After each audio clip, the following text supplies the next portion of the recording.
የተከበራችሁ ወንድሞቻችንና እህቶቻችን የዚህ ፕሮግራም ተከታታዮች እንደምን ሰነበታችሁ? ይሄ ዘወትር ዋሽንግተን ዲሲ በምትገኘው የኢትዮጵያውያኖች ሰባተኛ ቀን አድቬንቲስት ቤተክርስቲያን እየተዘጋጀ የሚቀርብላችሁ ሳምንታዊው የመጽሐፍ ቅዱስ ጥናት የሰንበት ትምህርት ጥናት ፕሮግራማችን ነው እና ሁላችሁንም በጌታችንና በመድኃኒታችን በኢየሱስ ክርስቶስ ስም እንኳን ወደዚህ ፕሮግራም በደህና መጣችሁ ልንላችሁ እንፈልጋለን።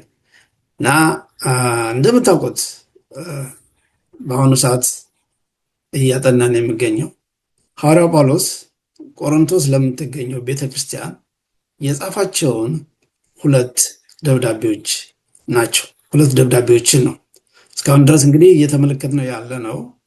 የአንደኛ ቆሮንቶስ መልእክት ወይም ሐዋርያው ጳውሎስ መጀመሪያ ለቆሮንቶሶች የጻፈውን ደብዳቤ ነው እና እንግዲህ ዛሬ የምናጠናው ሰባተኛውን ክፍል ወይም ሰባተኛውን ትምህርት ይሆናል። ይህ ክፍል የፍቅር ምስል የሚል ርዕስ አለው። እንግዲህ ይሄ ጥናት ከአንደኛ ቆሮንቶስ ምዕራፍ 13 የፍቅር ምዕራፍ ተብሎ በሚታወቀው ላይ ተንተርሶ ወይም በሱ ላይ የሚቀርብ ጥናት ነው የዛሬው ጥናት። የፍቅር ምስል በእንግሊዝኛው ምን ይላል? the portrait of love ይላል። the portrait of love ይላል። እና እስቲ እንግዲህ ይሄንን ወሳኝ የሆነ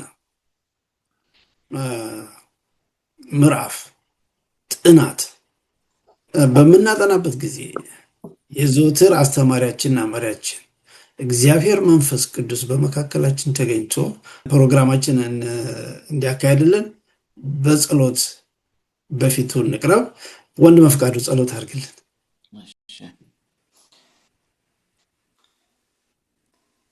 በሰማያት ከፍ ከፍ ብለህ የምትኖር የዘላለም ንጉሥ እግዚአብሔር አምላካችን ሆይ በዚህ ሰዓት ይህን ጊዜ ሰጥተህን በዚህ ሁኔታ ወደ አንተ እንድንቀርብ ያንተን ቃል እንድናጠና እድልን ስለሰጠህን ተመስገን።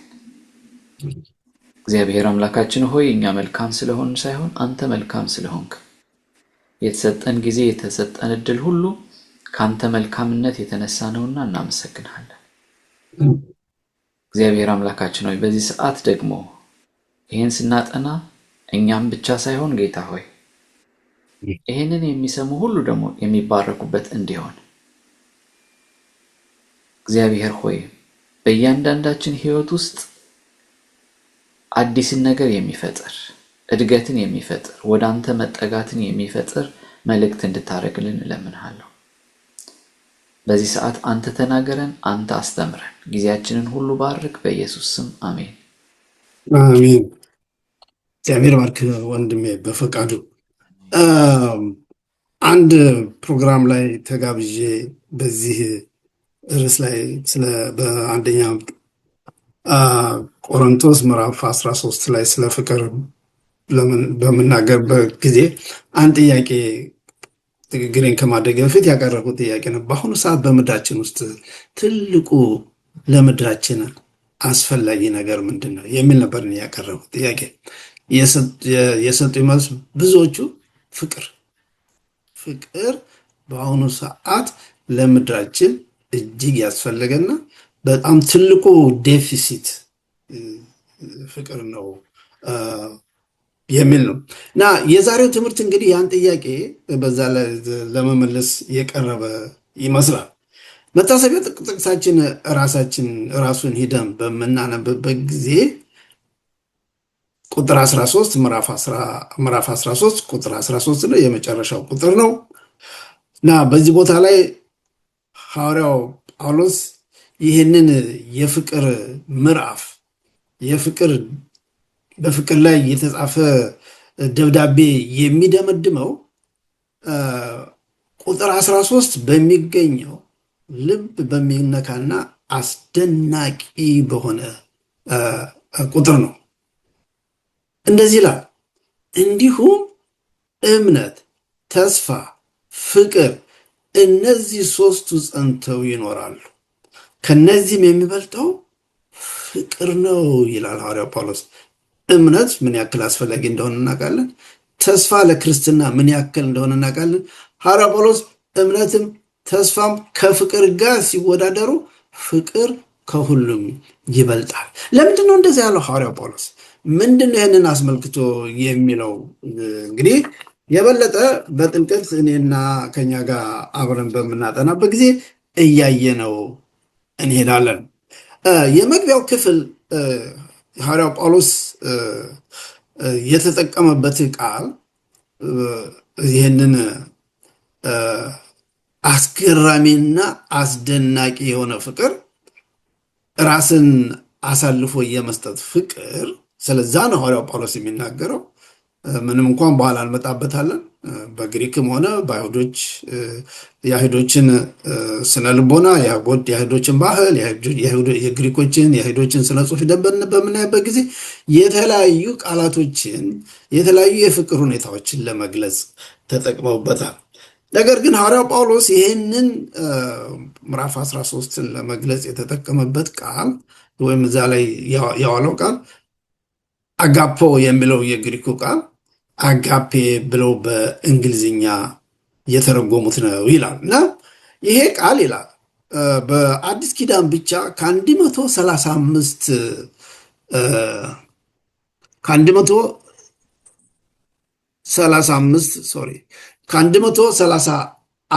ጊዜ በላይ ተጠቅሶ እናገኘዋለን ይላል። ከነዚህ ውስጥ ደግሞ ከ135ቱ ጊዜ የተጠቀሰው በብዙ ቦታ ጠቅሷል በሐዋርያው ጳውሎስ መልእክቶች ነው። እንግዲህ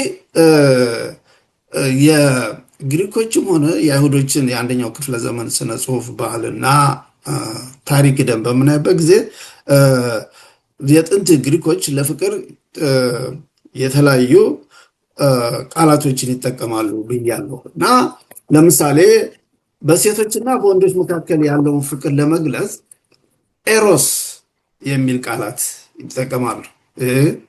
በሁለት ተጻራሪ ጾታዎች መካከል ያለውን ግንኙነት የመግለጫ ቋንቋቸው ነው እና ደግሞም የተለየ ነው።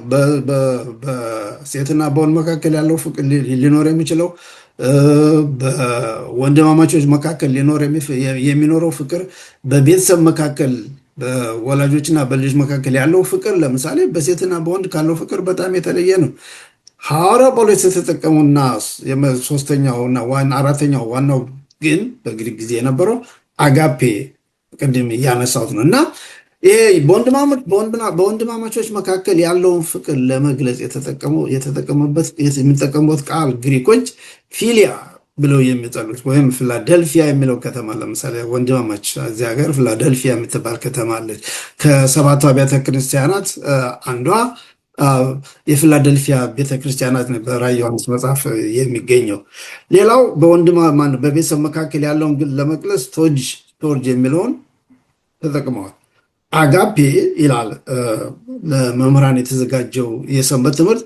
አጋፔ ሐዋርያው ጳውሎስ በዚህ በምዕራፍ 13 ላይ ብዙውን ጊዜ ከራስ ወዳድነት ነፃ የሆነ ያልተገደበ ፍቅርን የሚገልጽ ቃል ነው። ይህ ቃል ከክርስትና በፊት የነበረ ቢሆንም በግሪክ ፍልስፍና ጽሑፎች ውስጥም በብዛት አጽንዖ አልተሰጠውም። ይሄ አጋፔ የሚለው በብዛት ጎልቶ ጥቅም ላይ ሆነው በአዲስ ኪዳን ጸሐፊዎች ነው። ለምሳሌ የዮሐንስ ወንጌልን ምዕራፍ 3:16 ሄደን በምንጠቀምበት ጊዜ እግዚአብሔር ዓለሙን እንዲሁ ወዷልና በሚልበት ጊዜ አጋፔ የሚለውን ቃል ነው የተጠቀመው። ይሄ ራስን መስዋዕት የማድረግ ፍቅር እና ይሄ ደግሞ በተለይ አሁን በምናጠናው በአንደኛ ቆሮንቶስ ምዕራፍ 13 ላይ በጣም ጎልቶ ይገኛል። የአይሁዶችን አስመልክቶ ያው አልፎ አልፎ ነካ አድርጌያለሁ። የእነሱ በብዛት የሚያተኩረው በእግዚአብሔርና በሰዎች መካከል ያለው የቃል ኪዳን ፍቅር፣ እግዚአብሔር ለሰዎች ያለው የማይነጥፈውን ፍቅር፣ የቃል ኪዳን ፍቅር፣ ባልንጀራን መውደድ። ለምሳሌ ዘሌዋውያን ምዕራፍ 19 ቁጥር 18 ሂደን ስናነብ ባልንጀራ እንደራስ ውደድ የሚል እናገኛለን።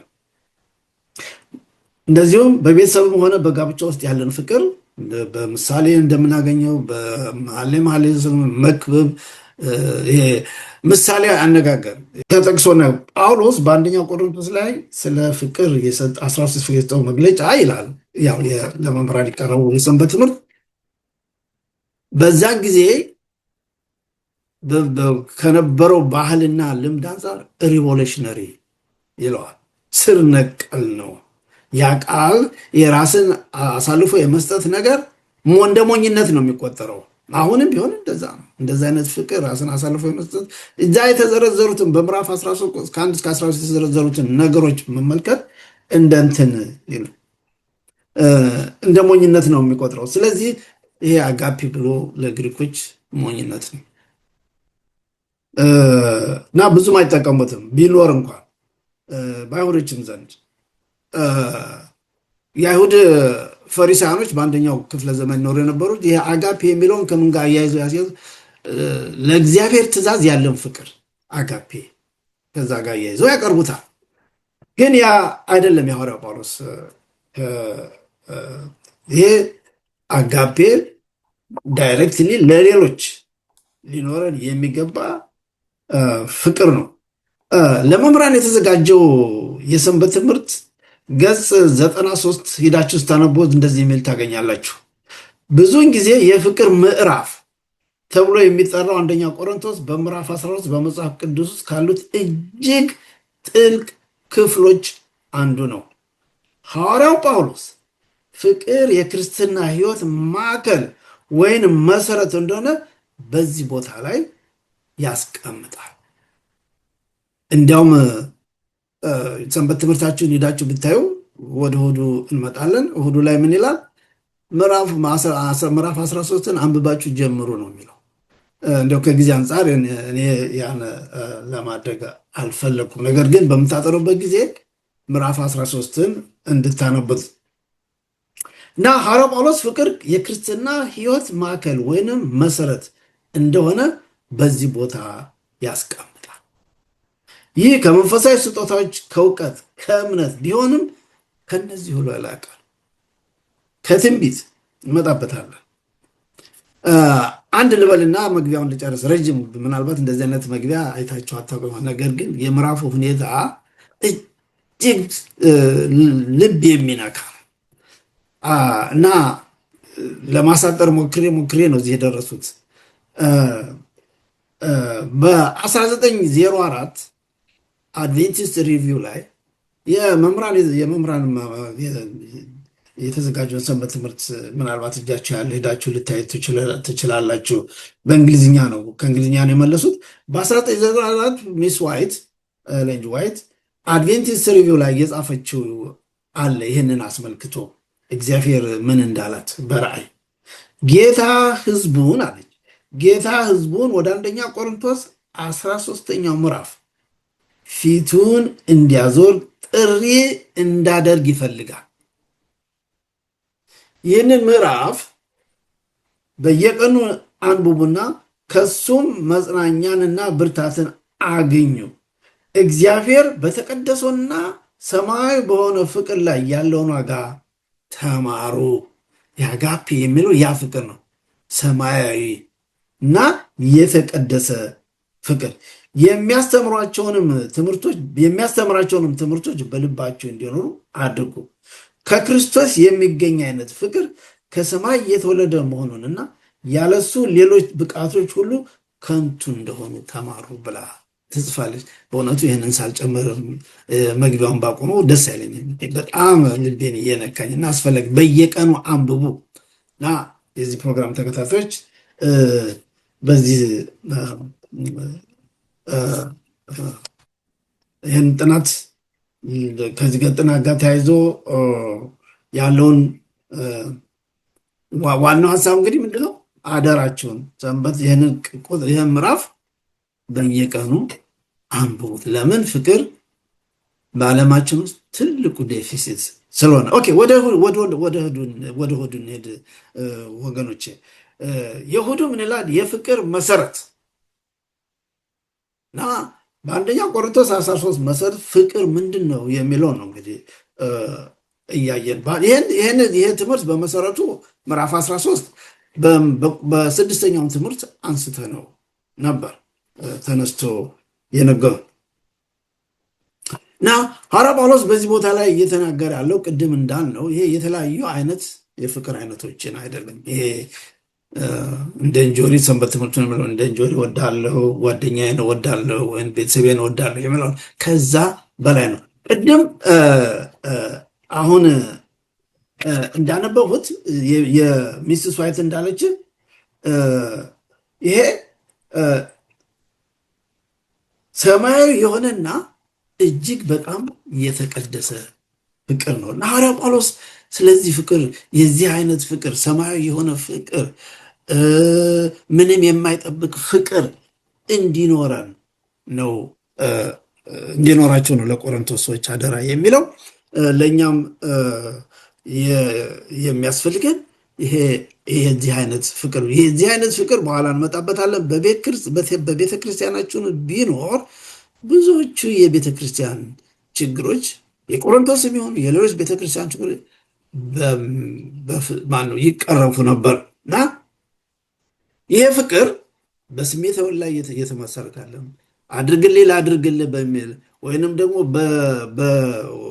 በቸርነት ላይ እየተመሰረተ ወይም በምጽዋት ላይ እየተመሰረተ አይደለም። ይሄ ምንም ሳይጠብቅ የሚሰጥ ፍቅር ነው። ነገር ግን ጌታ ኢየሱስ ክርስቶስ በማቴዎስ ወንጌል ምዕራፍ 12 ምዕራፍ 24 ቁጥር 14 የዚህ አይነት ፍቅር በመጨረሻው ጊዜ ከሰዎች እየጎደለ እያነሰ እንደሚመጣ ይናገራል። አጋፔ ይላል ሰንበት ትምህርቱ እንዲህ አስፈላጊና መሰረታዊ የሆነው ለዚህ ነው። ወሳኝ ነው። ታችን ይለውጠዋል። በክርስቶስ ኃይል በቤቶቻችን በቤተ ክርስቲያናችንና በአካባቢያችን ፍቅር እንዲቀዘቅዝ መፍቀድ የለብንም። ፍቅር የሁሉም መሰረት። ፍቅር ቅድም እንዳልነው እምነት፣ ፍቅር፣ ተስፋ ከነዚህ ሁሉ ደግሞ የሚፈቅረው ምንድነው? ፍቅር ማሰሪያው እንደሆነ ነው ሐዋርያ ጳውሎስ ከዚህ ሁሉ ማለት የሰንበት ትምህርቱ የሚሆን ከዚህ ላይ የላቀና ይበልጥ ኃይለኛ የሆነ የዚህ አይነት ጽድቅ መግለጫ ምን ሊኖር ይችላል? ምንም ሊኖር አይችልም። እርግጥ ነው ያንን አይነት ፍቅር እኩል መግለጽ ባንችልም በእግዚአብሔር ጸጋ በምንችለው መጠን በገዛ ሕይወታችን ለመግለጽ መጋደል አለብን። ዓላማችን የመንፈሳዊ እድገታችን ትልቁ ከፍታ ይሄ አጋፔ ራስን አሳልፎ የመስጠት ፍቅር ጌታ ኢየሱስ ክርስቶስ ይችን በእሱ ላይ ጡንቻዋን ያነሳችውን ዓለም የገለጸበት አይነት ፍቅር እንዲኖረን ያስፈልጋል። ደግሞ በክርስቶስ ኃይል በመንፈስ ቅዱስ እርዳታ እዛ ደረጃ እንደርሰናል። ይህንን ፍቅር ከማንም በላይ ለሚፈልግ ሰው እንዲህ አይነቱን የፍቅር መግለጫ ማሳየት እጅግ ጠቃሚና አስፈላጊ ነው ይላል። እንግዲህ የእሑዱን ክፍል እኔ እንግዲህ በዚሁ ላጠናቀው። እንግዲህ ብዙ ጊዜ ወሰድ ወንድም በፈቃዱ በጣም ይቅርታ፣ ወደ ሰኞ እንሂድ። የፈለግነውን ጊዜ ያክል ወስደን ነው ይህንን ትምህርት የምናቀርበው። የፈለግከውን ያክል ጊዜ ውሰድ። እኔ ብዙ ጊዜ ወስጄ አንተ ያሳጠር ማለት አልችልም። ለማንኛውም እንግዲህ የሰኞ የሚለው ምንድን ነው? ፍቅር የሚያደርገው ተግባራት ምን ይላል? ፍቅር የሚያደርገው የማያደርገው ነገር አለ ይላል የሰንበት ትምህርቱም ምዕራፍ 13። እንግዲህ ፍቅር የማያደርገው ወደ ማክሰኞ ስንመጣ እናየዋለን። ፍቅር የሚያደርጋቸው ተግባራት ብሎ በሰኞ ላይ የጠቀሳቸው ምንድን ናቸው? እስኪ እንደው ስለ ምዕራፍ 13 ደስ ያለ ምንድን ነው የተማረው? እስኪ በተለይ የምዕራፍ 13 አጠቃላይ ስለ ፍቅር የሚያወራ ሀሳብ አለው። ፍቅር ምን ያደርጋል፣ ፍቅር ደግሞ ምን አያደርግም የሚል ሀሳብ አለው። ግን ከሁሉ ላይ የፍቅር መሰረታዊነት ከሚለው የተወሰነ ፍቅር ማለት መሰረታዊነት አለው ወይ የሚለውን አንዳንድ ሀሳብ እግዚአብሔር ማለት ከወደደን ከታላቅ ፍቅሩ የተነሳ በበደላችንና በኃጢአታችንና በበደላችን ሙታን በነበርን ጊዜ ከክርስቶስ ጋር ሕይወትን ሰጠን ይላል አይደል? በኃጢአታችንና በበደላችን ሙታን በነበርንበት ጊዜ ማለት ነው። ያም የሆነው ከምን የተነሳ ነው? ከወደደን ከታላቅ ፍቅር የተነሳ። እኔ ግን ትንሽ ወደ ኋላ ሄጄ ማየት ፈልጋል። ይሄ የሰው ልጆች ከወደቁ ጊዜ ጀምሮ የሰዎች ልጆች ከውድቀት ለማዳን የሚናገረው ሐሳብ እንዳለ እንመለከታለን። ነገር ግን ከፍጥረታችን ጀምሮ ሰዎች ሲፈጠሩ እግዚአብሔር ሰዎችን ለምን ፈጠረ? ስለወደዳቸው ህብረት ለማድረግ ፈለገ አይደል? ከሰዎች ጋር ህብረት ለማድረግ ፈለገ። ለምን? ስለወደዳቸው። የአፈጣጠራችን መሰረታዊነት እኮ ከፍቅር የተነሳ ነው። ሲጀመር እግዚአብሔር እኛን ፈጥሮ ከሱ ጋር ህብረት እንድናደርግ ፈለገ። የማይወደውን አይፈጥርም መቼም እግዚአብሔር አይደለም። እኛም በህይወታችን የማንወደውን ነገር ለማድረግ እንዲያው በኖርማል አእምሯችን እንኳን እንዲኖረን የምንፈልገው ነገር የምንወደው ነገር ነው አይደል? የምንገዛው ገንዘባችን አውጥተን የምንገዛው ጊዜያችንን አባክነን እንዲኖረን የምናደርገው ነገር የምንወደው ነገር ነው። ለኛ እንዲሆን የምንፈልገው ነገር ሲሆን ነው። ስለዚህ እግዚአብሔርም ከመጀመሪያው እኛን ሲፈጥር ፍቅር ስለሆነ ነው፣ ስለወደደን ነው። አፈጣጠራችን ከፍቅር የተነሳ ነው። ግን የሰው ልጆች በኃጢአትና በበደላቸው ሲሞቱ ከሱ ሲለዩ እንደገና ደግሞ ወደ ቀድሞ ለመመለስ የሚያስፈልገው ምንድነው? ፍቅር ነው። የተፈጠርነው በፍቅር ነው። አምፀንም ደግሞ እንድንመለስም በፍቅር ነው። የእግዚአብሔር ማንኛውም ነገር ሲያደርግ ከፍቅር የተነሳ ነው የሚያደርገው። ሲፈጥረንም ከፍቅር የተነሳ ነው። ሲያድነንም ከፍቅር የተነሳ ነው። አንዳንዴም ስናጠፋ ደግሞ ሲቀጣንም ደግሞ ከፍቅር የተነሳ ነው። በማንኛውም ነገር እግዚአብሔር በእኛ ህይወት ውስጥ የሚያደርገው ነገር ሁሉ ከመጀመሪያው ካፈጣጠራችን ጀምሮ እስከ መጨረሻው ድረስ ከፍቅር የተነሳ ነው። የፍቅር መሰረት ነው በቃ እኛን ወደ ኤግዚስተንስ ወደ መኖር ያመጣል። ምክንያቱም እሱ ራሱ ምንድነው? እግዚአብሔር ፍቅር ነው ይላል አይደል? ሰዎች ዛሬ የእግዚአብሔርን ፍቅር መረዳት ካልቻሉ እሱን በሚከተሉበት መንገድ ግን ይስታሉ። በትክክል ካልተረዱት የእግዚአብሔር ፍቅር መሆኑን ካልተረዱት የሰይጣንም ትልቁ ፈተናው ወይ ማታለያው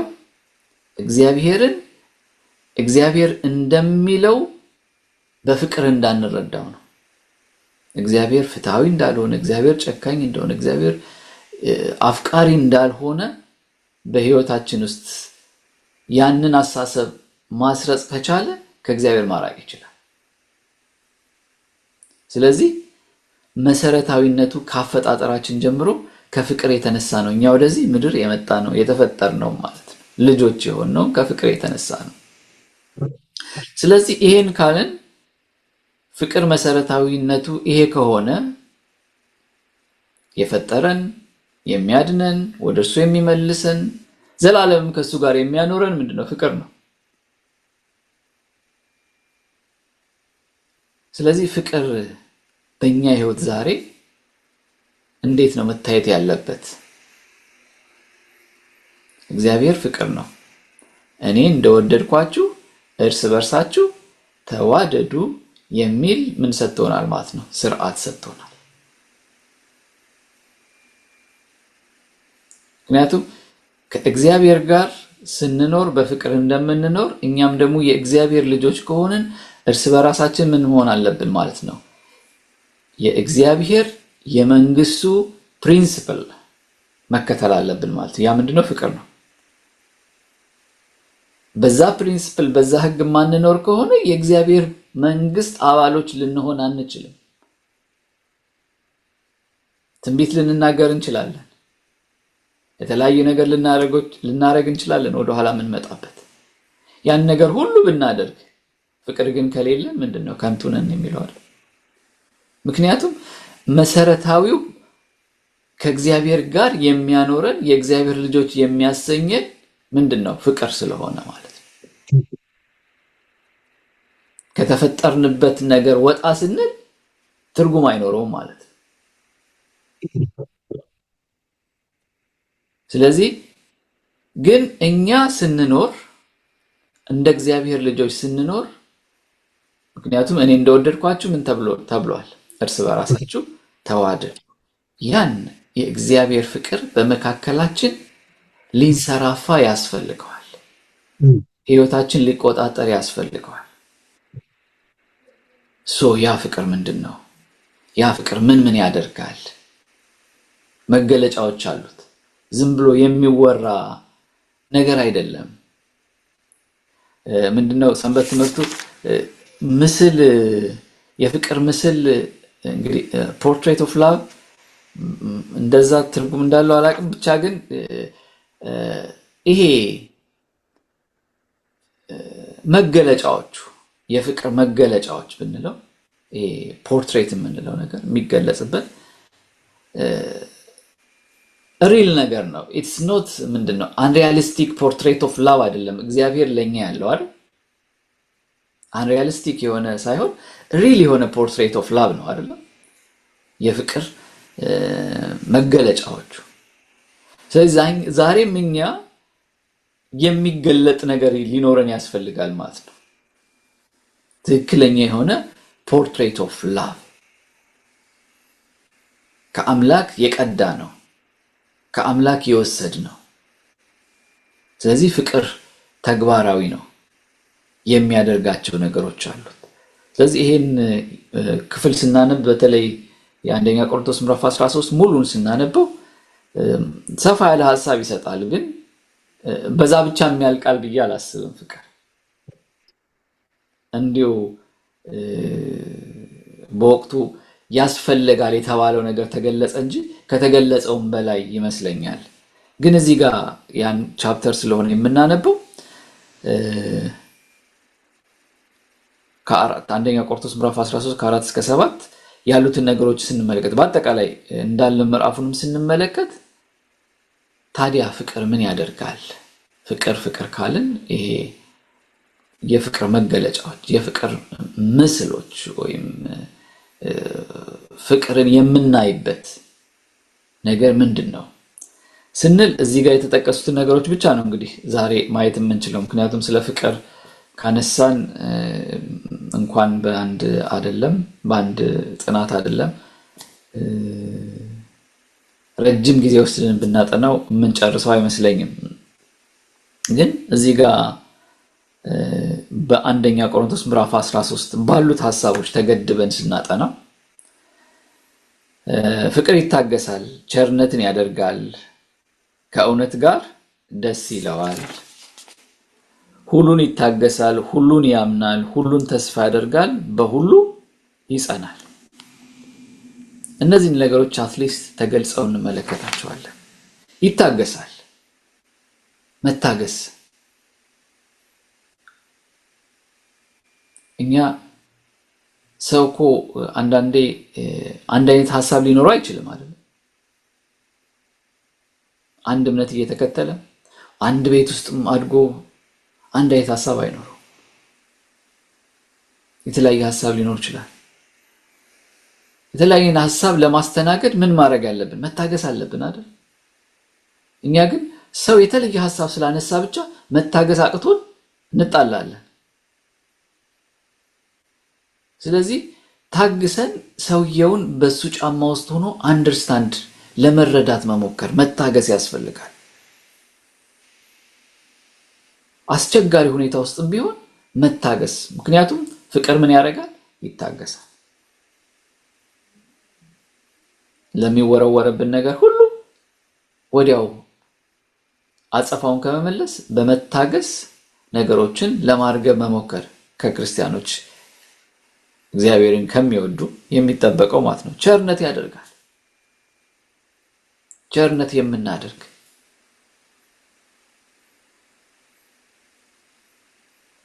ከእውነት ጋር ደስ ይለዋል። ከእውነት ጋር ደስ ይለዋል ሲል እውነት ለሆነው ነገር ሁሉ ምን ይሆናል ማለት ነው? ዴዲኬትድ ነው ማለት ነው። በእውነትም ደስ ይለዋል። ከሐሰት ጋር ምን አይልም? አይተባበርም፣ ደስ አይለው። እውነት ማን ነው? ክርስቶስ ነው አይደል? ዛሬ ግን በምድራችን ከእውነት ጋር ደስ ከመሰኘት ይልቅ ሰዎች በራሳቸው ፍልስፍና በራሳቸው ሐሳብ ያን ሐሳብ የሚቀበላቸው ሰዎች ጋር ነው ደስ የሚሰኙት እንጂ የእግዚአብሔርን እውነትን የሚቀበልና በእውነት ከሚቆም ጋር አይደለም። አንዳንዴ እኮ በእውነት ስለቆምን ሰዎች ሊጠሉን ይችላሉ አይደል?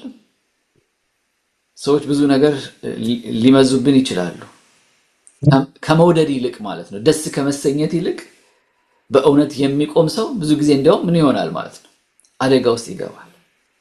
ግን እግዚአብሔርን የሚወዱ ሰዎች ግን ከእውነት ጋር ይስማማሉ፣ በእውነት ደስ ይሰኛሉ፣ ሁሉን ይታገሳሉ፣ ታጋሾች ይሆናሉ፣ ሁሉን ያምናሉ። ሁሉን ያምናሉ ሲባል ብለው ማንም ባወራው ተስበው ይሄዳሉ ማለት አይደለም። እንደዛ አይነት ሐሳብ ያለው አይመስለኝም። ለምሳሌ እዚህ ጋር ሲያብራራው እሱን የሚለው ቃል እምነት ከሚለው ማለት ፒስቲስ ከሚለው የግሪክ ቃል ጋር አንድ አይነት ስርወ ቃል አለው። ሁሉን ማመን ማለት ለሌሎች በጎ ግምት መስጠት ማለት ነው።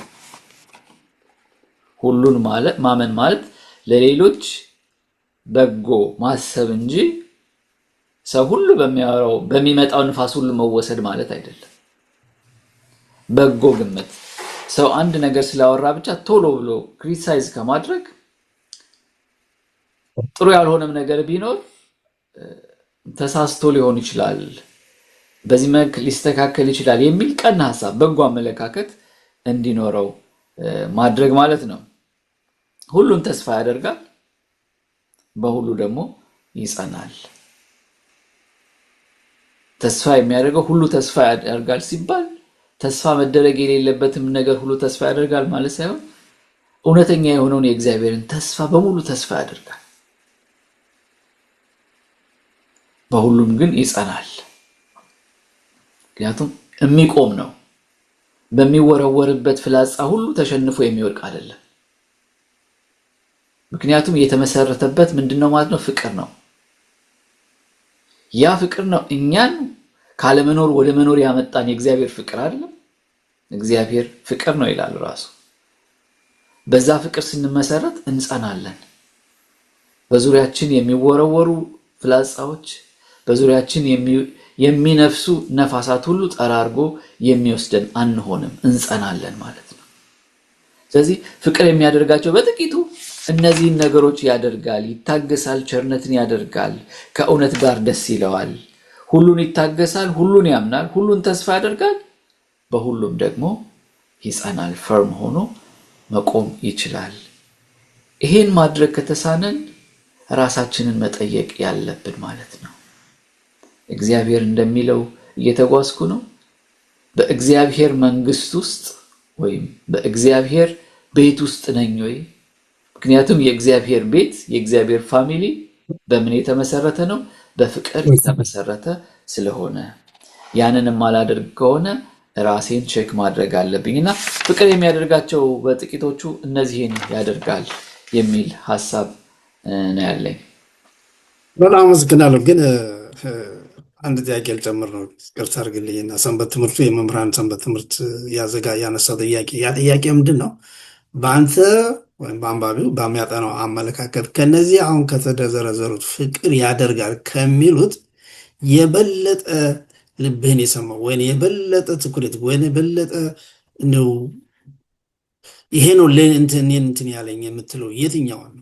ወይም ሁሉም ዘሴም በሁሉንም በአንድ አይን ነው የምታያቸው? እኔ ከጠየቅኝ አሁን አንተና ከነዚህ ከተዘረዘሩ ሰባት ውስጥ ለየት ባለመልኩ ይሄ እኔ በጣም ያስፈልገኛል ምትለውም ቢሆን ወይም ደግሞ እንደው ይሄ እኔ ከነዚህ ምክንያቱም ማበላለጥ ባልችልም ግን ያ ያ አንዱ በአንዱ ውስጥ ሊገባል ይችላል ብዬ ካሰብኩኝ ከእውነት ጋር ደስ ይለዋል የሚለው እንትኔን ትንሽ እንትን ያደርገኛል። ምንድን ነው ውስጤን ይነካዋል። ምክንያቱም ከእውነት ጋር ደስ ይለዋል ሲል እውነት ማን ነው ስል እውነት እግዚአብሔር ነው። ስለዚህ ያ እውነት ደግሞ በዛ ደስ የምሰኝ ከሆነ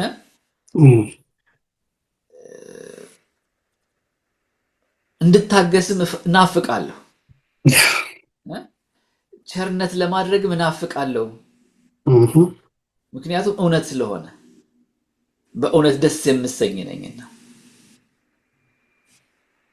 በእውነት ደስ የማልሰኝ ከሆነ እውነት የሚያደርጋቸውን ነገሮች ለማድረግ ኢንከረጅድ አልሆነም። ሰው ኢንከረጅድ የሚሆነው ደስ የሚለውን ነገር ለማድረግ ነው አይደለም? ውስጣችን ሰው ውስጡ ሞልቶ የተረፈውን ይናገራል ይላል አይደለ? ውስጣችን ያለውን ነገር ነው ለማውጣትም ለመናገር የምንሞክረው እንኳን ለማድረግ ማለት ነው። ስለዚህ በእውነት ደስ የምሰኝ ከሆነ እውነት እኮ ምንድን ነው የሚለው? ክርስቶስ ታጋሽ ነው አይደለ? የሚያደርግ ነው። ስለዚህ ያ ደስታ መፍጠር በውስጤ ያን ነገር መፈጠሩ ሌሎቹንም ለማድረግ ያበረታታኛል ብዬ አስባለሁ። በጣም ጥሩ። እሺ ጊዜ ቢኖረን ጫማምረን እንትን ነበር፣ እንደው ጊዜ ስለሌለን አድማጮቻችን ወደ ማክሰኞው ትምህርት።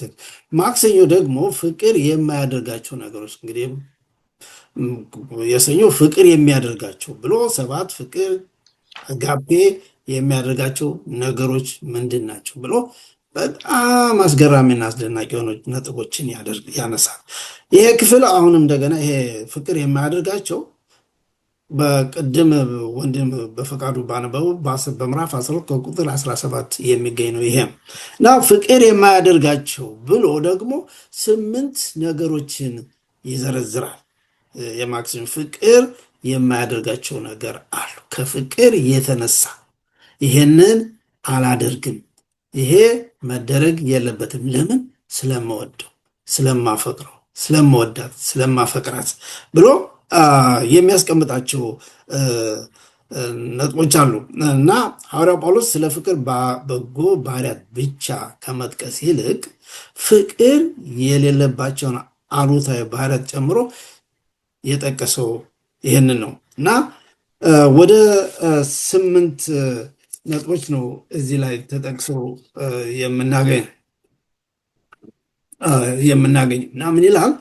ፍቅር ይላል አንደኛ አይቀናም። ቅናት በጣም መጥፎ ነገር ነው። በቅናት የብዙ ሰዎች ህይወት በቅናት ተበላሽቷል። የብዙ ሰዎች ትዳር በቅናት ምክንያት ተበላሽቷል እና ፍቅር አይቀናም። በእንግሊዝኛ ዜሎ ይለዋል ማለት በግሪኩ ዜሎ ብሎ ይጠራሉ እና ይሄ ፍቅር አይቀናም የሚለው ይህንን መንፈሳዊ ስጦታ በጽኑ እንፈልግ ዘንድ ሐዋርያ ጳውሎስ በአንደኛ ቆሮንቶስ ምዕራፍ 14 ቁጥር 1 ጽፎት እናገኛለን። እናንብበው። እንደዚህ ይላል አንደኛ ቆሮንቶስ ምዕራፍ 14 ቁጥር ፍቅርን ተከተሉ፣ መንፈሳዊ ስጦታንም ይልቁንም ትንቢትን መናገር በብርቱ ፈልጉ ይላል። ምን ይላል? ፍቅርን ተከተሉ፣ መንፈሳዊ ስጦታን ፈልጉ እና መቅናት በእውነቱ ከሆነ የሚጎዳው የሚቀናውን ሰው። ስለዚህ መንፈሳዊ ስጦታ መፈለግ መልካም ቢሆንም ስጦታ ባላቸው ሰዎች ላይ መቅናት ግን ተገቢ አይደለም ይላል ሰንበት። በቅናት ሰዎች በሰዎች ሀብት፣ በሰዎች ችሎታ፣ በሰዎች እውቀት በመቅናት ሰዎች የብዙ ሰዎችን ህይወት አደጋ ላይ ሲጥሉ እናያለን እና ሐዋርያ ጳውሎስ አጋፔ ካለን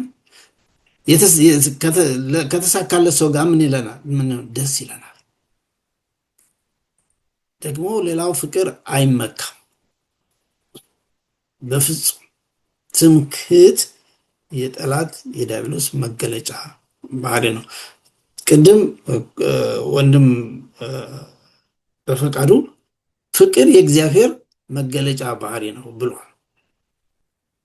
ትምክህት፣ ኩራት ደግሞ ትዕቢት ደግሞ የጠላት ዲያብሎስ የመገለጫ ባህሪዎቹ ናቸው። ስለዚህ ሐዋርያው ጳውሎስ የቆሮንቶስ ምዕመናንንም ሆነ እኛ ከእንደዚህ አይነት እኩይ ባህሪ እንድንታገድ ጥሪ ወደዛ አይነት እድገት እንድንመጣ ይፈቅዳል። ፍቅር አይመካም በምንልበት ጊዜ በራስ ላይ ያተኮረ አይሆንም። ትኩረቱ ሌሎች ላይ ለሌሎች ፍቅርን በማካፈል ራስን አሳልፎ በመስጠት ጌታ ኢየሱስ ክርስቶስ እንዳደረገው ማለት ነው። እና ሌላው እንግዲህ አይመካም የሚለው ነው። ፍቅር የማያደርገው ነገር ፍቅር በፍጹም አይመካም። ሶስተኛው በትዕቢት አይነፈም። ቅድም እንዳሉት ጠላት ዲያብሎስ ሰማይን የመሰለ ቦታ ጥሎ የመጣው በኩራቱና በትዕቢቱ ምክንያት ነው። ራሱን ከፍ አደረገ፣ ከአምላክ ጋር አስተካከለ። በዚህ ምክንያት ከሰማይ ወረደ እና ትዕቢት የውድቀት መጀመሪያ ነው። አጥብቀን ልንሸሸው የሚገባ ነገር ትዕቢትን ነው። ጊዜ ስለሌለ ቶሎ ቶሎ እንሂድ። የማይገባውን አያድርግም ይላል። በሌላ መልኩ ጨዋነት የጎደለው ባህሪ አይደለም። ለሰዎች መልካምን ማድረግ እንጂ ክፋትን አያደርግም። ስለዚህ ፍቅር የማይገባውን አያደርግም። ምክንያቱም ፍቅር ምንጊዜም ቢሆን ለሰዎች መልካም አጋፔ የሚለው ፍቅር ለሰዎች መልካምን ማሰብ ስለሆነ ዓላማው ቅድም ወንድም በፈቃዱ እንዳለው ባህሪው ኢሰንሱ የአጋፔ ፍቅር ኢሰንሱ ራስን አሳልፎ መስጠት ስለሆነ እነዚህ ነገሮች ወደ አእምሮ አይመጡም። የራሱን አይፈልግ፣ አይበሳጭ።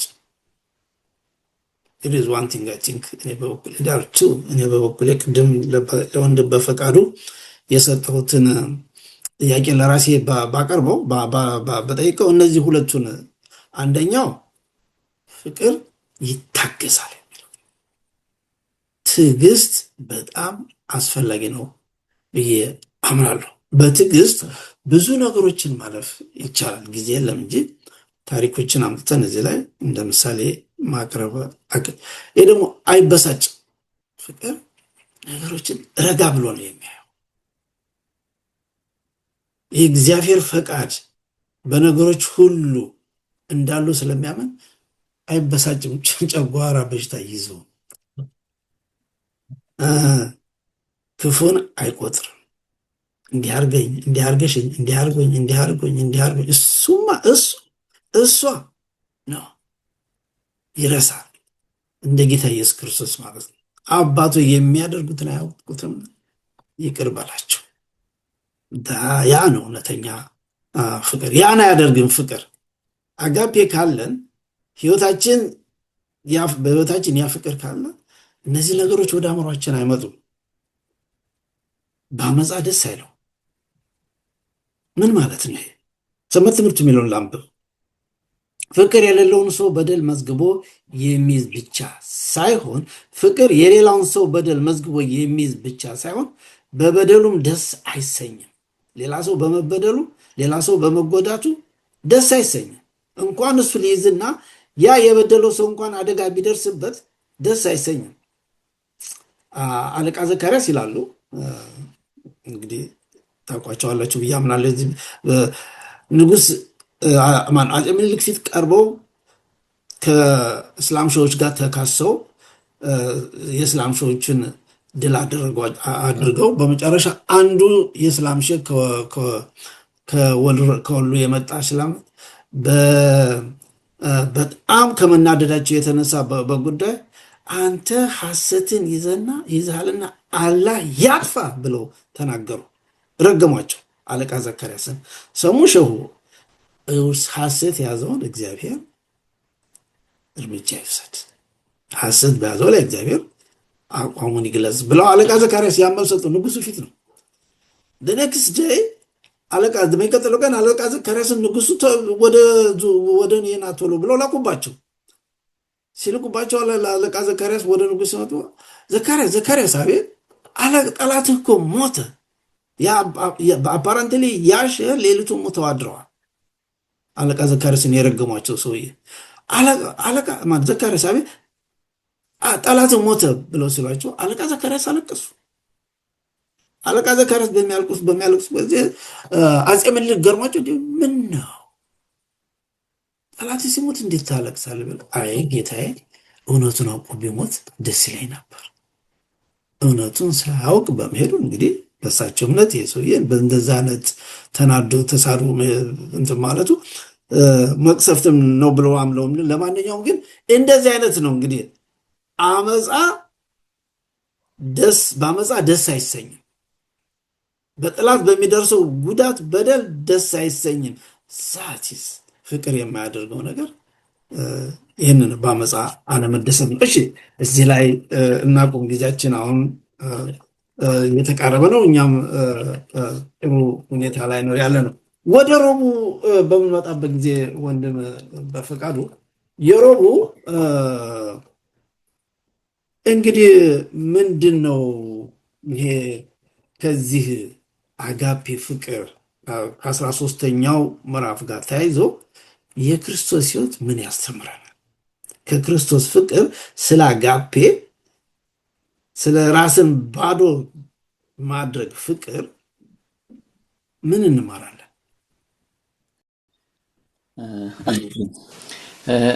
ሮቡ ላይ በተለይ የክርስቶስ ምስል ብለን ይቀምጣልና ወደ ታች የተዘረዘሩ ነገሮች አሉ። ኢየሱስ ይታገሳል። ያው የክርስቶስ ምስል የኢየሱስ ምስል ስንመለከት ኢየሱስ ይታገሳል፣ ኢየሱስ ቸር ነው፣ ኢየሱስ ከእውነት ጋር ደስ ይለዋል፣ ኢየሱስ ሁሉን ይታገሳል፣ ይጸናል፣ ኢየሱስ ሁሉን ያምናል ይላልና ያው ቀደም እንደተነጋገርነው የፍቅር መገለጫዎች ብለን ፍቅር ምን ያደርጋል የሚለውን ስናይ በሰኞው ዕለት ፍቅር ይታገሳል፣ ቸርነትን ያደርጋል፣ ከእውነት ጋር ደስ ይለዋል ብለን የዘረዘርናቸው 7 ባህሪያቶች በክርስቶስ ባህሪ ውስጥ የሚታዩ ናቸው። ስለዚህ የሚታዩ ስለሆኑ ክርስቶስ ምን ብለን እንወስደዋለን? ፍቅር ነው። እግዚአብሔር ፍቅር ነው። የእግዚአብሔር የፍቅር መገለጫ አንዱ ራሱ ክርስቶስ ነው። ክርስቶስ ወደዚህ ምድር መጥቶ ያደረጋቸውን ነገሮች ስንመለከት ምክንያቱም የክርስቶስ እኮ ወደዚህ ምድር መምጣት እግዚአብሔር ከኛ ጋር ይሆን ዘንድ ነው አይደል? እግዚአብሔር ከኛ ጋር ሆኖ እግዚአብሔር ፍቅር ነው። ከኛ ጋር ሆኖ ሲያድር ደግሞ ምን አይነት ባህሪ ነው ያለው የሚለውን ሊያሳየን ነው፣ በተግባር ሊያሳየን ነው ክርስቶስም የመጣው አንዱ። ምክንያቱም እግዚአብሔር በብሉይ ኪዳን በድሮ በምን ነበር ይናገራቸው የነበር? በአበውና በነቢያት ይናገራቸው ነበር አይደል? ስለ ፍቅሩ አስተምሯቸዋል፣ ስለ ብዙ ነገር ነግሯቸዋል። ጊዜው በደረሰ ጊዜ ግን ክርስቶስን ላከና ክርስቶስ ከሰዎች ጋር በማደር ያ ማለት እግዚአብሔር ከሰዎች ጋር እንዲያድር ሆኖ እስከዛሬ ሲነገር የነበረው በአበውና በነቢያት ሲነገር የነበረውን የእግዚአብሔር ፍቅር በተግባር አብሯቸው አድሮ ለማሳየት ቻለ። ስለዚህ ክርስቶስ ምንድነው ማለት ነው? የሚታገስ ነው። ቸርነቱን አይተዋል። እግዚአብሔር ከእውነት ጋር ደስ እንደሚሰኝ፣ ከአመጽ ጋር እንደማይስማማ፣ በሁሉ ነገር እንደሚታገስ፣ እንደሚጸና፣ እንደሚያምን ይህን ነገር ሁሉ በተግባር ሲያሳያቸው እንመለከታለን። ስለዚህ የክርስቶስ ምስል ይሄ ነው፣ በተግባር የታየው ማለት ነው። ስለዚህ ክርስቶስን ስናስብ የምንስለው ነገር ምንድን ነው? እግዚአብሔርን ስናስብ የምንስለው ነገር ምንድን ነው? አእምሯችን ውስጥ ድሮ በልጅነት እንግዲህ ህፃናትን ለማስፈራራት ጭራቅ ምናምን እንላለን አይደል? ሪል ባይሆንም ጭራቅ ሲባል ልጆች ይፈራሉ አይደል? ስለንባቸዋል፣ የሆነ ነገር ስለናል አይደል? ኢቭን እኛም ራሱ አሁን ሰይጣን ሲባል የሆነ ደስ የማይል ፒክቸር ነው የምንስለው አይደል? በአእምሯችን የሚመጣ ደስ የማይል ፒክቸር ነው፣ ግን መልኩ እንደዛ ነው አይመስለኝም አይደል? ከእግዚአብሔር ቃል አንጻር ስንመለከተው የሚያበራ እንደነበረ ነው አይደል እንዴ? የንጋት ኮከብ የነበረ ነው አይደል እንዴ? ስለዚህ ከመልክ አንጻር እንደዛ ቢሆንም ግን ካለው ባህሪው አንጻር አሁን ያ ባህሪው በተደጋጋሚ መጥፎ ስዕል በአእምሯችን ውስጥ ስሏል። ስለዚህ ሰይጣን ሲባል የሚመጣብን ፒክቸር የሆነ ምን አለ አይደል? ምን ስለው ፒክቸር አለ አይደል? የሆነ ጥፍር ያለው ምናምን አድርገን ልንስል እንችላለን፣ ብዙዎች የሚስሉት ማለት ነው። እና እኛ ግን ክርስቶስን ስናስብ ምንድን ነው የምንስለው? ያ ነው ትልቁ ነገር። ክርስቶስን በምናስብበት ጊዜ አምላካችን የሆነው እግዚአብሔርን ስናስብ ምንድን ነው የምንስለው? የምንስለው ስዕል እርሱን በሚገባ ማምለካችንና አለማምለካችን ይወስናል። ብዙዎች ዛሬ የሚስቱትም እግዚአብሔርን ሲያስቡ የሚስሉት ስዕል ትክክለኛ ስላልሆነ ነው። ለምሳሌ እግዚአብሔር ዘላለም የሚያቃጥል አድርጎ ነው የሚሳለው አይደለም እንዴ? ስለዚህ እግዚአብሔርን ስከተልን ፈርቼን የምከተለው ማለት ነው። በፍርሃት ተንቀጥቅጬ ነው የምከተለው እንጂ ወድጄ አይደለም የምከተለው ማለት ነው። ምክንያቱም ልክ እግዚአብሔርን ሳስብ የምስለው ስዕል ምን ይሆናል? ጨካኝ አይደል? ባልከተለው ከሱ ጋር ባልሆን ለዘላለም በሲኦል የሚያቃጥለኝ አርጌ ስለዋለሁ። እሱን ከሳልኩኝ የምከተልበት መንገድ በፍቅር ሳይሆን የምከተለው በምንድን ነው? በፍርሃት ነው የምከተለው አይደለ? ከዛች ፐኒሽመንት ለመዳን ብዬ የምከተለው አይነት አከታተል እንትን ነው የሚሆነው ማለት ነው። ያ ደግሞ እግዚአብሔር የሚወደው አይደለም። ሰይጣንም የሚፈልገው ነገር ስለ እግዚአብሔር የተሳሳተ አመለካከት እንዲኖረን ነው የሚፈልገው። ስናስበው እግዚአብሔር ፍትሃዊ ያልሆነ፣ እግዚአብሔር ጨካኝ፣ ሰዎችን በእሳት የሚያቃጥል፣ ለማቃጠልና ዘላለም ለማጥፋት ነው የፈጠራቸው ብሎ ያስባል አይደል እንዴ? ነው የሚሰብከው ማለት ነው። ስለዚህ ክርስቶስንም ሳስብ ልክ እንደዛ አድርጌ የማስበው ከሆነ ከሱ ጋር ያለኝ ሪሌሽንሽፕ በፍቅር የተገነባ አይሆንም። በፍርሃት ከሆነ ነገር ለማምለጥ የብልጠት ስትራቴጂ ይሆናል ማለት ነው እንጂ እውነት ከሱ ጋር ፍቅር ለማድረግ ሪሌሽንሽፕ ለመመስረት አይደለም።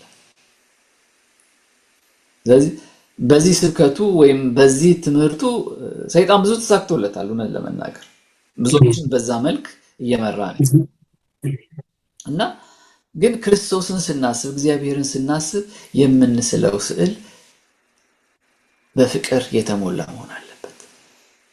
ብቸኛው እኛን የፈጠረበትና እኛን ያዳነበት ከኛ ጋር መሆን የፈለገበት ብቸኛው ምክንያት ፍቅር ስለሆነ ነው። ያንን ስንስል ያ ፍቅር ህይወታችን ሲገዛ ነው የምንከተለው፣ እንደሚገባው የምንከተለው። ዘለቄታ ያለውም ግንኙነት የሚሆነው ከዛ የተነሳ ነው እንጂ የምንስለው ስዕል ጨካኝ ከሆነ፣ አቃጣይ ከሆነ፣ ቅድም የዘረዘርኳቸው ነገሮች ከሆኑ የምንከተልበት መንገድም ይለያያል። ያ ከሆነ ደግሞ እግዚአብሔር የሚወደው አይነት ሪሌሽንሽፕ ይኖራል ብዬ አልገምትም እና በዚህ መልክ ነው የክርስቶስን ምስል ወይም የእግዚአብሔርን ስዕል የፍቅር ስዕል ልንስለው የሚገባ ብዬ አስባለሁ። በጣም እግዚአብሔር ይባርክ ወንድም ካሉ። አዎ የክርስቶስን ፍቅር፣ የክርስቶስን ስዕል፣ የክርስቶስን አጋፔ ፍቅር፣ ራስን አሳልፎ የመስጠት ፍቅር በሚገባ አድርገን ያቀረበው። ትምህርታችን እየጨረስን ስለሆነ እስኪ በሐሙስ ላይ ያለ ሀሳብ ምንድን ነው? እምነት፣ ተስፋ፣ ፍቅር። ከነዚህ ደግሞ ይላል የሚበልጠው ምንድን ነው? ፍቅር። ምንድን ነው ያንተስ በዚህ ላይ ያለ ሀሳብ በሐሙሱ ላይ? በሐሙሱ ላይ በተለይ ምንድነው እዚህ ላይ በሮሜ በቆሮንቶስ አሁን እያጠናን ባለን በአንደኛ ቆሮንቶስ ምዕራፍ 13 ላይ ያለውን ሀሳብ ወደ መጨረሻም ሲደመድም በዚህ ነው የሚደመድመውና ግን እስካሁን ድረስ ኢየሱስ እነዚህን ሁሉ በመሆኑ ፍቅር፣ ታጋሽ፣ ቸር፣ ደስተኛና ጽኑ አማኝ፣ ተስፋ የሚያደርግና የሚያጸና ወይም የማይለወጥ መሆኑን ተምረናል ይላል። እዚህኛዋን ሐሳብ እፈልጋታለሁ። እነዚህም ባህሪያት በኢየሱስ ውስጥ ካየን በኋላ የሚቀጥለው እርምጃ እርሱን መምሰል ነው። ጳውሎስ በቆሮንቶስ ሰዎች የነበረው ምኞት ይህ ነበር ይላል። አሁን ይህን ሁሉ ካልን የክርስቶስ ባህሪ፣ የክርስቶስ ምስል ብዙ ነገር ከጠቀስን በኋላ ጳውሎስ የተመኘው ነገር ምንድን ነው? ይሄ ነገር በማን እንዲሆን ነው? በቆሮንቶስ ለነበሩ ሰዎች እንደዚህ አይነት ባህሪ እንዲኖራቸው ነበር ምኞቱ። ስለዚህ ዛሬም እኛ በመካከላችን ያለን ነገር እንደዚህ መሆን አለበት። እውነት ነው፣ እምነት ያስፈልገናል። እውነት ነው፣ ተስፋ ያስፈልገናል። ፍቅር ግን ከሁሉ ይበልጣል። ምክንያቱም ቅድም እንዳልኩት እኛ በእውነት እግዚአብሔር እሱ እንደሚወደው አይነት ፍቅር በህይወታችን ካለ ለእምነታችንም ዋስትና የምናገኝ ይመስለኛል። ተስፋ ለምናደርገውም ነገር ዋስትና ይኖረናል። ምክንያቱም እግዚአብሔር ይወደኛል ካልኩኝ የተስፋውን ቃል ይፈጽማል። እግዚአብሔር ይወደኛል ካልኩኝ አምነዋለሁ፣ የሚታመን ነው። ስለዚህ ዋናው ማሰሪያው ፍቅር ነው። ዛሬ እኛም በህይወታችን ልንተገብረው የሚገባው ትልቁ ነገር እምነት ነው። ትንቢት እኮ ሊቀር ይችላል አይደል? የማይቀረው ግን ፍቅር ነው። ብዙ ነገሮች ሊቀሩ ይችላሉ። የማይቀረው ግን ምንድነው ማለት ነው? ፍቅር ነው። ምክንያቱም ቅድም ለመጥቀስ የሞከርኩት መነሻችንን ፍቅር ስለሆነ እኮ ነው። ስንሰራም በፍቅር ነው የተሰራ ነው። እኛ አበላሸን። ስለዚህ ወደዛኛው ሪስቶር ስንደረግም ከሱ ጋር ለዘላለም የሚያኖረን ምንድነው? ፍቅር ነው። ምክንያቱም አንዳንዴ ነው የምለው ተስፋ የምናደርገው ነገር ሊሟላ ይችላል አይደል? ስንጨብጠው ተስፋ መሆኑ ይቀራል አይደል? ይሄ ይሆንልኛል ብለን ተስፋ ያደረግነው ነገር ስንጨብጠው ሊቀር ይችላል አይደል?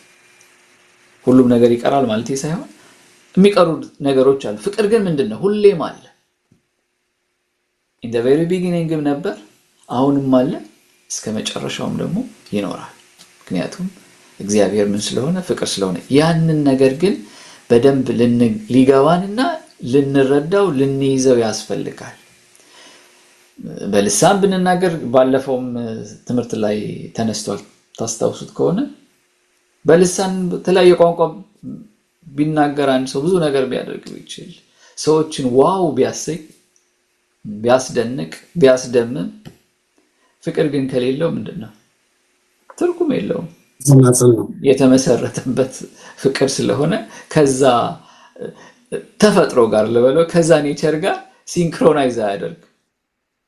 ወደ ቀድሞው ነገር ነው ተመልሰን ወደ ተፈጠርንበት ነገር ሲንክሮናይዝድ እንድንሆን ያስፈልጋል። እኛ የተፈጠርነው ለፍቅር ነው። ከፍቅር ስለወጣን ነው ምን ይሆነው? አመፀኞች ይሆነው አይደለ? ወደዛ እንድንመለስ ነው የሚያስፈልገው። ወደ ተፈጠርንበት ነገር እንድንመለስ። አለበለዚያ አይሰራም። እና በዛ መልክ ነው የምናየውና እኛም ዛሬ ያን ነገር አጥብቀን ልንሻ ያስፈልጋል። በትንሽ በትልቁ መኮራረፍ፣ በትንሽ በትልቁ መተቻቸት፣ በትንሽ በትልቁ ፍቅራችን የሚሸረሽር ነገር ከማድረግ መቆጠብ ያስፈልጋል። ፍቅርን አብልጠን ልንሻ፣ አብልጠን ልንኮተኩተው፣ ልናሳድገው ያስፈልጋል። ያ ሲሆን ብዙ ችግሮቻችን ይቀርፋሉ። ጳውሎስም ይሄን ስላሰበ ነው ለቆሮንቶስ ሰዎች ይሄን ነገር አጥብቆ ሲመኝላቸው የምናየውና ዛሬም በእኛ ዘመን በየቤታችንም ቢሆን በኑሯችን በተለይ በቤተክርስቲያናችን ይሄን ነገር አጥብቀን ልንሻና በዛ ላይ ልንሰራ ያስፈልጋል። አሜን። እግዚአብሔር ይባርክ ወንድም በፈቃዱ። የዚህ ፕሮግራም ተከታታዮች ከኛ ጋር የነበራችሁ ቆይታ በጣም የተባረካችሁበት እንደሆነ ተስፋ እናደርጋለን። ጥናታችን የዚህን የፍቅር ምስል የሚለውን ወይም ፖርትሬት ኦፍ ላቭ የሚለውን ከመጨረሳችን በፊት አሁን ቅድም ወንድም በፈቃዱ ባነሳው በሐሙሱ ላይ አንድ የመጨረሻ አረፍተ ነገር አለ። እሱን ላንብብና እንጨርስ። አንድ ቀን ትንቢቶች አስፈላጊ መሆናቸው ይቆማል። የምንናገረውም አንድ ቋንቋ ብቻ ይሆናል። ጉድለት ያለበት የሰው ልጅ እውቀቱን ቦታውን ለአዲስና ፍጹም ለሆነው ለእግዚአብሔር እውቀት ይለቃል። የመንፈስ ቅዱስ ስጦታዎች የሚቀሩት የተሰጡበት ዓላማ ግቡን ሲመታ ብቻ ነው። ፍቅር ግን ለዘላለም ይኖራል። አሜን። እሺ እንግዲህ ጥናታችን በዚህ እናጠቃልላለን። ጥናታችን ከመጨረሳችን በፊት አጭር ጸሎት እንጸልይ።